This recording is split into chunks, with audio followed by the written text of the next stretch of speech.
Welcome back to our World Cup Control Center in Mexico City. Halftime in Monterrey with Spain leading Algeria 1-0. Earlier today, we welcomed the newest member of CBC's World Cup broadcast team, Tony Waiters, the coach of our national team. Tony, we had a chance to talk about Canada and Brazil earlier today, but I'd like your thoughts on England. Could you have ever expected them to score 3 goals in that last game against Poland last night? I think after the first 2 games, no, Chris. I think everyone was predicting that England would be out of the tournament, and certainly it looked that way after the 2 games they played. But they came back, did a tremendous job. The enforced changes with Brian Robson out and Ray Wilkins out of the team, I think in fact improved the way in which they played, bringing in Peter Beardsley for Mark Hazley and the midfield player Peter Reid. And you suggested that gave more room for Gary Lineker, and we know Lineker is a good striker when he gets his opportunities. Very, very quick, a great finisher, as we saw yesterday, and with Peter Beardsley making the runs, it enabled the space for Gary Lineker to do the job that he did. That was a big story in Group F, but no bigger story than Morocco winning F Group, and I don't think you expected this to happen.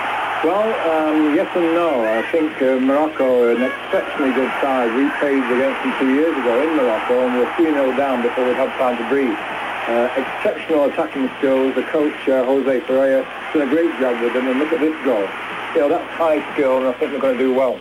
Do you think they can maybe surprise in the next round? Well, I think so. I think they have that ability, and we shall see anyway, Chris. One of the interesting questions is how well is the host team going to do? I think they've answered part of the question already by winning Group B and getting 5 points so far, but can they help keep this country celebrating even longer? Well, I think that's going to help them. The fact that the whole country's behind them. I couldn't sleep last night for the crowds in the streets celebrating the victory.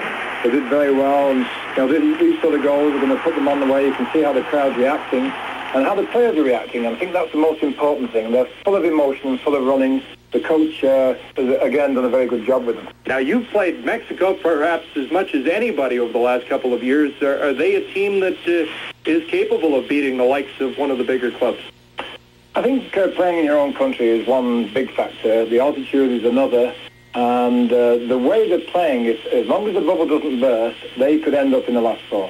Okay, Group B has been an interesting group so far because it looks like 3 teams will come out of it, and Paraguay has impressed some people. Canada has played Paraguay in the past, but Paraguay has an interesting matchup against England. Your thoughts on that? Yes, I think it is an interesting matchup. The South American style against the British style, and very contrasting styles of play. Paraguay, we played earlier in the year in the build-up for the World Cup and tied with them in BC place 0-0, but it wasn't the Paraguay we're seeing now. A number of their players were absent, and Cabañas and Romero are back in their team doing a great job. I think England will beat them, but it'll be a tough job for them. All right, Tony, thanks very much. We look forward to talking to you tomorrow. We'll talk about the big teams like West Germany, Denmark, Brazil, Italy, Argentina, and those teams as we try and preview the next round of this World Cup 86. The Labatt TV series returns in a moment.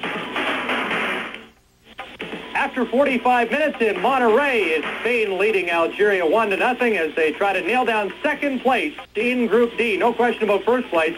Brazil, the first team in the competition to go through the first round with 3 straight wins. Denmark has a chance to do that tomorrow, but Brazil also has the distinction of not allowing a goal in the first 3 games of the competition. They were off and running against Northern Ireland earlier this afternoon. Pat Jennings a little hesitant in the Irish goal here and allows Miller to get a shot on goal, but Jennings made the stop. But Brazil was coming at Northern Ireland in waves in the first half.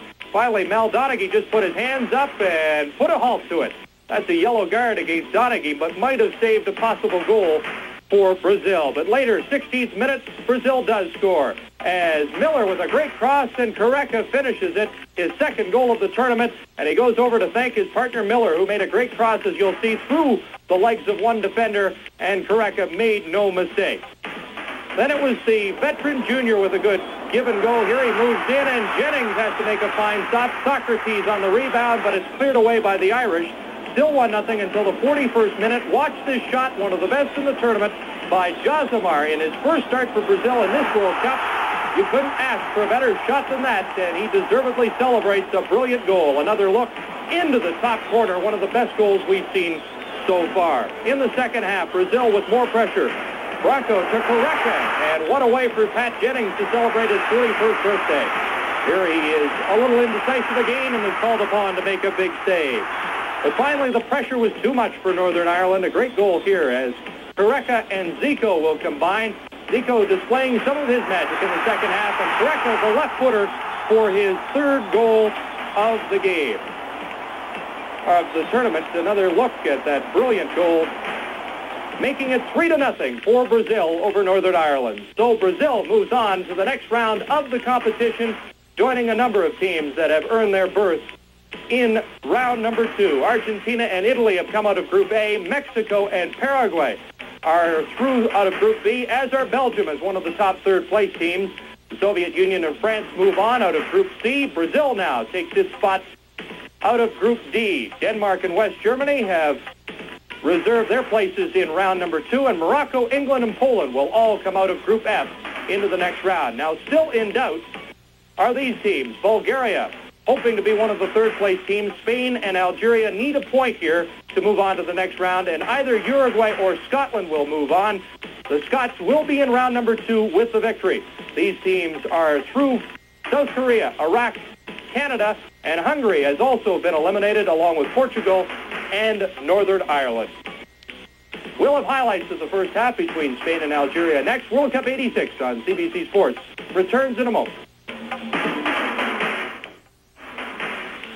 1-0 Spain after 45 minutes in Monterey. The Spanish team has been very impressive so far in 1986. They lost a heartbreaker against Brazil 1-0. And remember, they scored a controversial goal that was disallowed there, but they've come back with a win against Northern Ireland, and they're leading Algeria here. Right off the bat, a corner by Calderi, and Goycochea goes up and bumps into goaltender Drid, and the goaltender for Algeria shaken up on the play, and that would be a factor later in the first half. But a great through ball here by Francisco in the 16th minute. It goes to Salinas over to Calderi, and he scores the goal to put Spain ahead 1-0 in the first half. Let's take another look at that as Salinas and Calderi celebrate the first goal of the game. Nice through ball by Francisco. There's Salinas and Calderi to provide the finish. And after that goal, Drid was carried off the field, still shaken up from his bump with Goycochea earlier. And immediately El Hadi, the replacement goaltender, is tested, and a brilliant save there off of Francisco's header. Late in the first half, Algeria's best chance. Good play here by Zidane as he gets out of traffic, sets up Bellumi, whose shot just goes wide. So it is 1-0 for Spain at the half in Monterey over Algeria. Tony Waiters has rejoined us, and I think the Spanish team has opened some eyes here at World Cup 86. They look like a very strong side. I think they were very unfortunate not to get something from the Brazil game, and this is a very important game for both teams. Hence all the physical battles which are being fought by both teams, and one or two injuries. But it's such a crucial game. Both teams need to get something from it, so it's going to be potentially an explosive second half too. It was an explosive first half. There's been no shortage of yellow cards in the competition. Did you notice in the 3 games Canada played that it was particularly rough? No, I thought it would be tougher, particularly after seeing the final in 1982 between Italy and West Germany. That's the toughest game of soccer at that level I've ever seen. I thought it might spill over to this tournament, but quite honestly, I think it's been fairly sporting, although you might not be able to tell that by the game today. Drid, the goaltender, might not agree with that, but let's get back to the game today. It looks like Algeria likes to use the offside trap. Is that the strategy that you like to employ as a coach? I think both teams have used it, and obviously you've got to take advantage of the offside law in the game of soccer, but what Spain are doing, they're making some very determined runs to the back of the defence, and Algeria are conscious of that, but they've got to be careful with offside. Everyone is. You can't base your tactics on the men in black, the linesman and the referee. So both teams are using it, but it's a thing which can easily catch teams out. Team Canada has played Algeria before. Your thoughts on their conditioning in the second half and the heat in Monterey? Well, heat is a big factor. I think both teams are doing a lot of running. Algeria I've been very impressed with over the years, and the last World Cup as well. We played them 2 years ago when we played against Morocco and Algeria.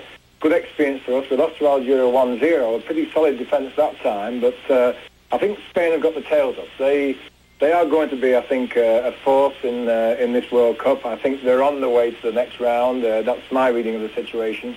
and it's going to be a tough game for Algeria in the second half. Okay, Tony, we look forward to the second half. Now let's go back to Monterey and rejoin Steve Armitage and Graham Leggett.